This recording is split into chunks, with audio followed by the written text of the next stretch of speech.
This is our 11th conference, that's correct. Okay. What got you into this? What made you start organizing this conference? Well, some friends of mine, interesting folks, showed me some materials back in the 1990s that flew in the face of everything I had been taught all my life. And instead of resisting that new information, like most people do, from what I understand, most people do, I decided to say yes. I decided to look at this information with an open mind about potentials, about possibilities, about theories, about who we are, about this planet. Are we alone? Who runs things? And as I began to progress in this process of learning more and more about it, because it was quite compelling, I found it very, very compelling, so I continued. I read the books, I bought the tapes, I bought the DVDs, I went to all the lectures, a variety of other conferences on many different subjects. I began to think that there is definitely something to this. And I thought, if there is, there's nothing more important to discuss on the planet as far as who runs it, as far as why, what the agendas are, how it impacts us. I came to the conclusion that there is a group of people whose decisions affect all of us, yet they answer to none of us. The whole idea of a conspiracy, this conspiracy theory of a group of people, whether they be called the Illuminati, which I know is a blanket term, or the global elite, the New World Order, the globalists, definitely something to it, definitely. It was moving further away from conspiracy theory to conspiracy reality for me. And back then, and even now more than ever, I have discovered that there is enough evidence to support that conclusion that could sink 12 Titanics. There is more than enough. And I thought, how can I give back? I'm not a researcher. I've just been looking at this stuff passively. Is there anything I can do to help facilitate this information? Because I think it's very, very important.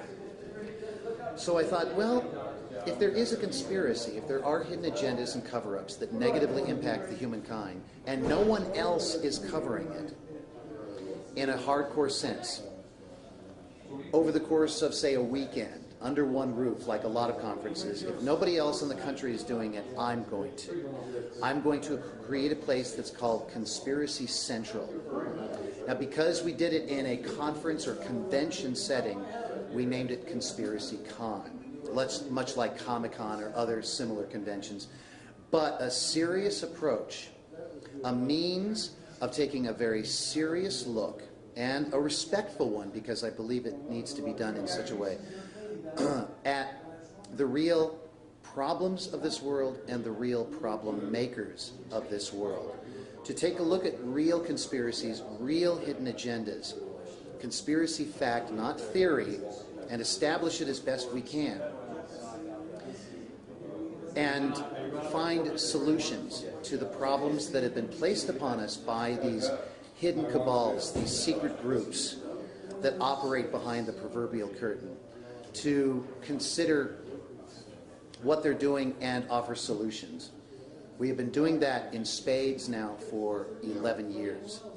I would submit to your audience or anybody within the sound of my voice, as a result of all the research and researchers that has been brought together here and at similar forums and on the internet and in the books and in the documentaries and in the testimony, documentation, history, and patterns, that we are definitely onto something, that we need to continue to pierce that proverbial veil. You cannot have a fundamental understanding of Earth history or current global geopolitics until you acknowledge the existence of that which is colloquially known as the secret government. And you cannot do that without also acknowledging its influence on hidden affairs. This hidden hand that has been with the human condition since its inception. This goes back to the ancient world. I would submit that the conspiratorial view of history is far closer to the truth than any other version of history. And what backs up such a brazen statement? History. That's what.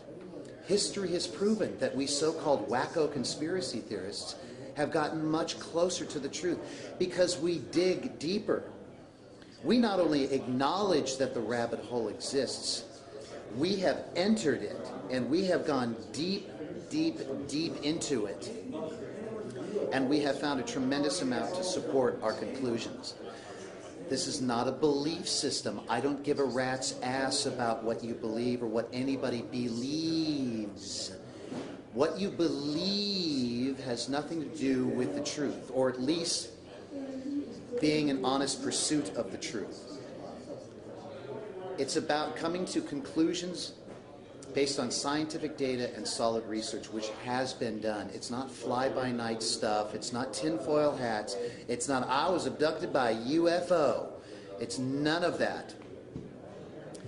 Did you want to ask me any particular question about some specific findings that we've uncovered? ClimateGate. ClimateGate.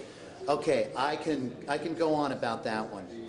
Okay, some of the topics that we've covered at this conference: 9/11, secret societies, mind control, climate change or global warming, you name it. Chemtrails, which is a very significant aspect to what's going on this planet. With regards to ClimateGate or the global warming situation, which I consider a complete scandal, a total conspiracy, we have a model presented to us by Al Gore, who is a career politician. A model that the planet is headed for impending doom, that an ecological disaster of global proportions will occur because of the CO2 emissions due to what man has done since the Industrial Revolution began in earnest over 100 years ago. The idea that CO2 is changing the weather and making the planet warmer, and that we are in danger of melting ice caps, rising sea levels, death, doom, and destruction, which sells. It really, really sells. Getting people in fear will get them to do almost anything. Subsequently, as a result of his efforts, both in lecture form and in cinema with the film An Inconvenient Truth, the United Nations, which I consider to be a front operation for the very globalists that are bent on a one world order, which is bad news, kids.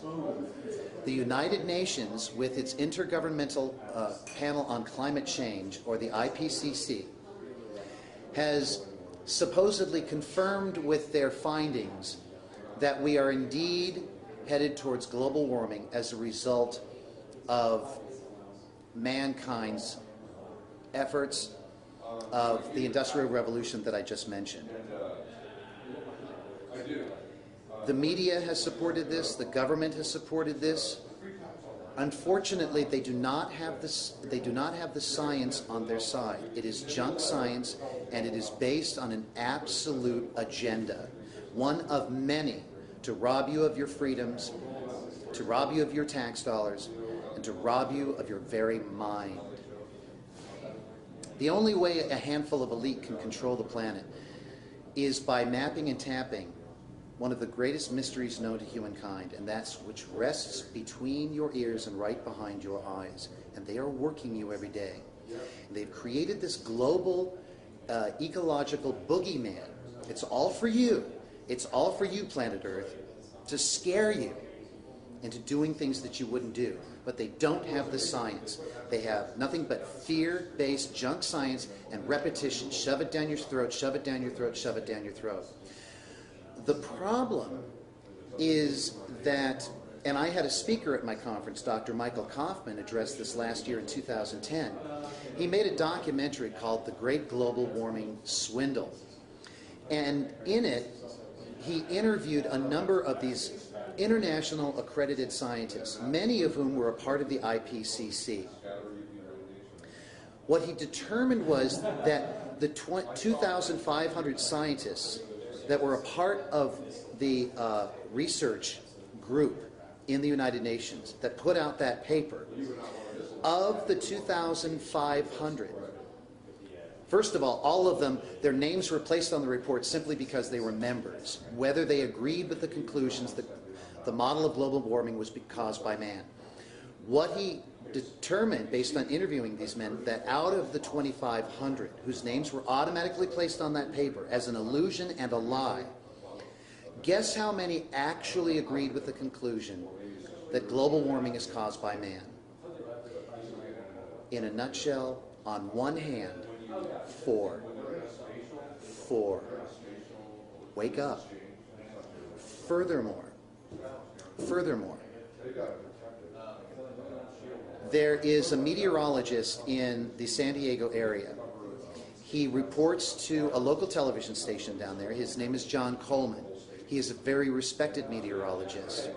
He too is trying to tell people that ClimateGate is indeed real, that we are being lied to, and that those communications were actually based on genuine concerns by real scientists who are starting to expose a massive lie. He has been trying to educate people about the real climate situation. And guess what? Guess what John Coleman is known for, other than being a local meteorologist in San Diego, California? He also created the Weather Channel. Okay? Our own local Brian Sussman, a respected Bay Area icon, TV host, radio host, meteorologist, has written a book called ClimateGate. You can find out about him by Googling him or ClimateGate or his website. He wants to debate Al Gore. There's a website dedicated just to his challenging Al Gore about his so-called claims. Furthermore, it's better and better, huh? Furthermore, it gets better and better, and I've got science and I've got documentation to back it up. There is a coalition of upwards of 32,000 international accredited and respected scientists who have signed a petition. 32,000, and the numbers may be growing, who have signed a petition basically agreeing with the model that if there is any climate change, it is not by human hand. Basically that we're not going into global warming, and if there is, once again, not by human hand. But you don't hear about that in the media. That is 32,000 that we can document versus 4. Furthermore, using the latest technology, these same scientists are able to determine weather patterns for the past 10,000 years. Modern day technology that's real, that anybody can use. They have determined that there are indeed natural fluctuations in the weather around the planet where we move into patterns of cooling and warming. Right now, it has been determined with that technology that the year 2010 was colder than the past 9,100 years of that 10,000 year period. In other words, only 900 years of that 10,000 year span were actually warmer, colder. I'm sorry, let me make that clear. Colder than 2010. In other words, we are on the cooling spectrum of things.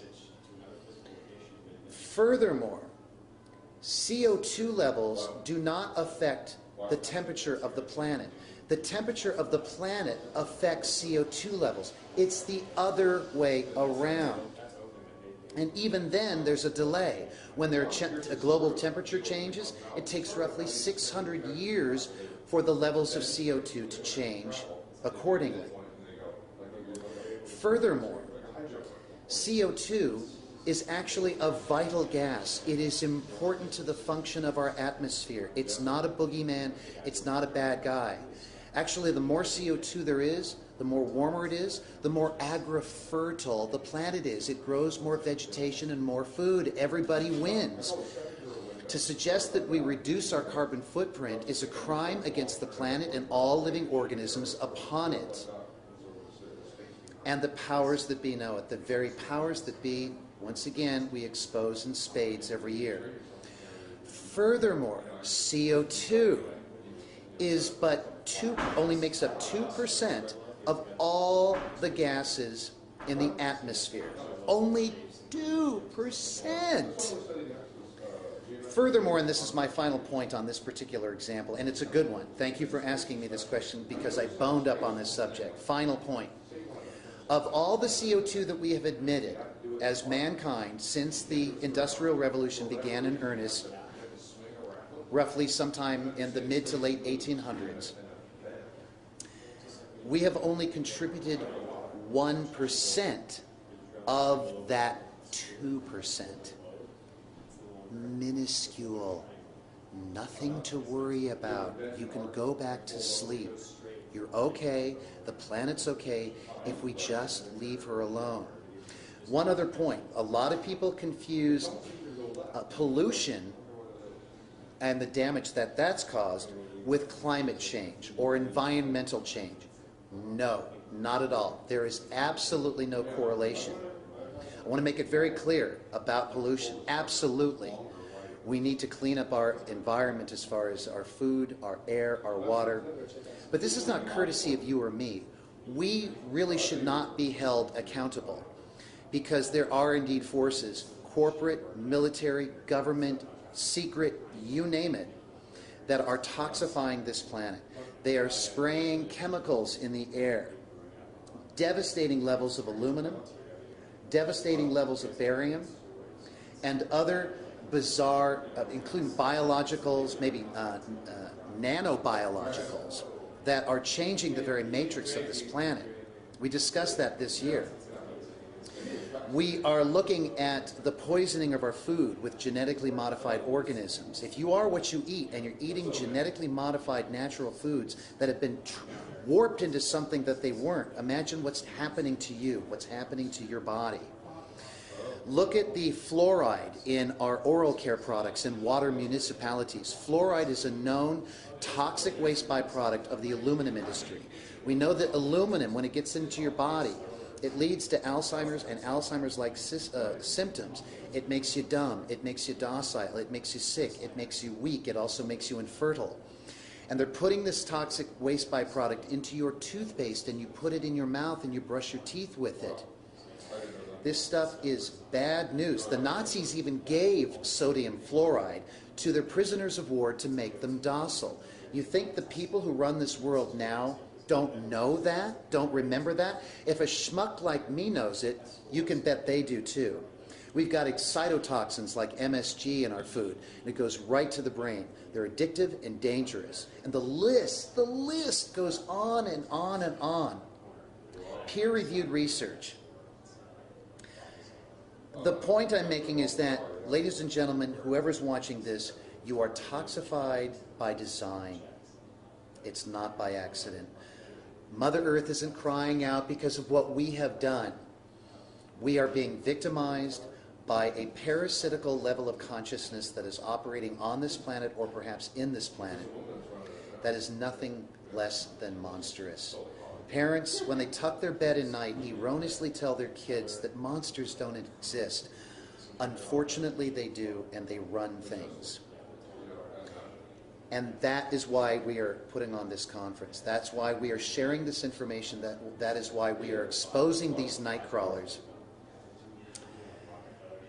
And I want to finish on a positive note. Our work is being it's been very, very effective. Now, the majority of Americans, imagine this, either believe that 9/11 was an inside job or have concluded based on all available evidence, or they don't buy the official version. That's most of Americans. Instead of just the, 1 out of 100 or 1 out of 1,000 people being conspiracy theorists, we've got most of the people almost virtually overnight in a 10-year period who have become so-called conspiracy theorists. Anyway, people are waking up. We're facilitating that process. I could go on and on, as you can see that I can. Check out the website, www.conspiracycon.com. I thank you very much for your time. Check it out for yourself. I guarantee you, you will find it as compelling as I did. Good luck on your journey.